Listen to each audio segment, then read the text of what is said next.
బోధన్పట్నంలో కల్తీ కల్లు తయారీ విక్రయాలపై వివాదం రేగింది. TCS1 సంఘం అధ్యక్షుడు గంగాధర్ గౌడ్ గీత కార్మికులపై ఒత్తిడి తెచ్చి కల్తీ కల్లు వ్యాపారాన్ని ప్రోత్సహిస్తున్నాడని గౌడ సంఘ నాయకులు ఆరోపించారు.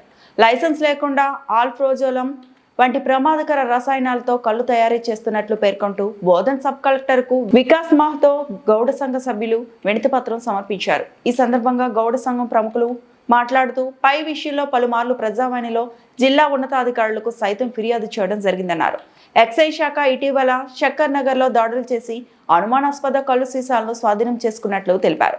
రెండో కల్లు డిపో ఏర్పాటు ప్రయత్నాలను గంగాధర్ అడ్డుకుంటున్నాడని, ఫిర్యాదుదారులపై తప్పుడు కేసులు పెడుతున్నాడని ఆరోపించారు.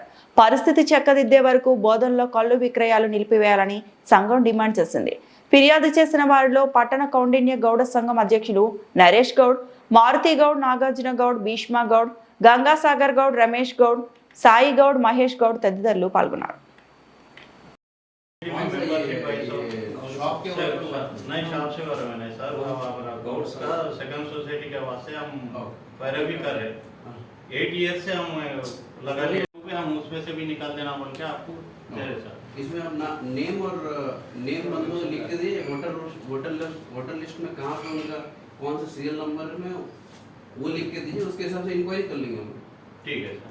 इसमें नेम और कौन से PS में एनरोल्ड है वो लिख के दीजिए, उसके हिसाब से जैसा आपका इंक्वायरी. మా పైన సెకండ్ సొసైటీ సభ్యులందరూ ఇల్లీగల్ అని చెప్పేసి నిన్న మా పైన గంగాధర్ గౌడ్, ఫస్ట్ సొసైటీకి సంబంధించిన గంగాధర్ గౌడ్ ఎవరైతే ఉన్నారో మా పైన ఆరోపణ చేయడం జరిగింది.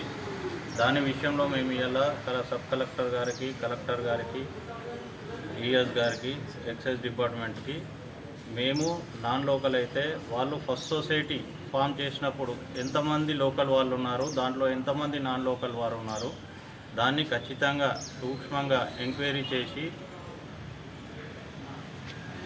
పోవాలని. ప్లస్ ఇంకోటి ఏంటంటే మేము సెకండ్ సొసైటీ గురించి ఒక 8 సంవత్సరాల నుంచి కష్టపడుతున్నాము. ఆ కష్టాన్ని ఈరోజు మేము నాన్ లోకల్ అని చెప్పేసి మా కష్టాన్ని మొత్తం నీళ్ళల్లో పారబోసిన వృధాగా చేస్తున్నాడు. దానికి ఎక్సైజ్ డిపార్ట్మెంట్ వాళ్ళు తనకు సహకరించి మాకు అన్యాయం చేయడం జరుగుతుంది. ఇక్కడ మేము కార్మికులం నాన్ లోకల్ అని చెప్తున్నారు. మేము ఇక్కడనే పుట్టి పెరిగిన వాళ్ళము. ఎంక్వైరీ చేసి RI గారు ఎంక్వైరీ చేశారు ఆల్రెడీ. DC దగ్గర కూడా మా ఫైల్ ఉంది. DC గారు కూడా చెప్తున్నారు ఏదనంటే నిందలేస్తున్నారు, ఆఫీసర్లకు లంచాలు ఇచ్చుకుంటా వీళ్ళు చేస్తున్నారు. ₹1 కూడా ఏ ఆఫీసర్కి లంచాలు ఇవ్వలే. లంచాలు ఇచ్చేటోళ్ళం అయితే ఏనాడు 8 సంవత్సరాల క్రితమే మాకు సొసైటీ ఫామ్ అవుతుంటే ఏ ఆఫీసర్ కూడా రూపాయి మా దగ్గర ఆశించలేదు. ఏ ఆఫీసర్కి మేము రూపాయి ఇవ్వలేదు. మేము న్యాయంగా పర్యవేక్షణ చేస్తున్నారు సార్లు, మేము న్యాయంగా చేసుకుంటున్నాం. DC దగ్గర మా ఫైల్ ఉంది. DC సార్కి ఆల్రెడీ వీళ్ళు గంగాధర్ ఎంక్వైరీ చేస్తే ఈ ఎంక్వైరీ కూడా RI సార్ ఎంక్వైరీ చేసేసారు. అన్నీ కరెక్టే ఉన్నాయి. RI సార్ కూడా పంపించేశారు. వీళ్ళు ఇల్లీగల్గా డిపోలు నడిపించుకుంటా, లైసెన్స్ లేని డిపోలు నడిపించుకుంటా, ఇల్లీగల్గా దుకాణాలు నడిపించుకుంటా, లంచాలు ఇచ్చుకుంటా వీళ్ళు చేస్తున్నారు. మేము సార్లకు కంప్లైంట్ ఇస్తే 4 దుకాణాలు బంద్ చేశారు. ఇంకా ఇల్లీగల్గానే ఆ డిపో ఇప్పుడు కూడా ఇల్లీగల్గానే నడుస్తుంది. దానికి ఎటువంటి లైసెన్స్ లేదు. ఇలాంటి అదేవిధంగా నిన్న ఏదైతే మల్లాపూర్ సాయిగౌడ్ మా ఫైల్ని పైరవి చేస్తున్నాడు, ఆయనకు మేము 30 లక్షల రూపాయలు ఇచ్చాము అని చెప్పేసి చంద్ర న్యూస్ ద్వారా ఏదైతే తెలిపాడో అది పచ్చి అబద్ధం.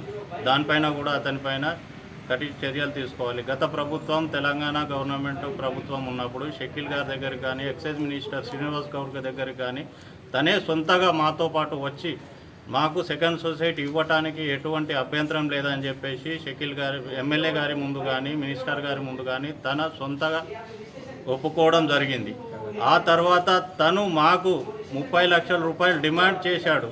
దాన్ని మేము నిరాకరించడం వల్ల ఈరోజు మా సెకండ్ సొసైటీ పైన దౌర్జన్యంగా, అన్యాయంగా మాకు అడ్డుకోవడం జరుగుతుంది. మీద ఆధారపడి ఉన్నాయి. మరిన్ని అప్డేట్స్ కోసం మా ఛానల్ని సబ్స్క్రైబ్ చేయండి.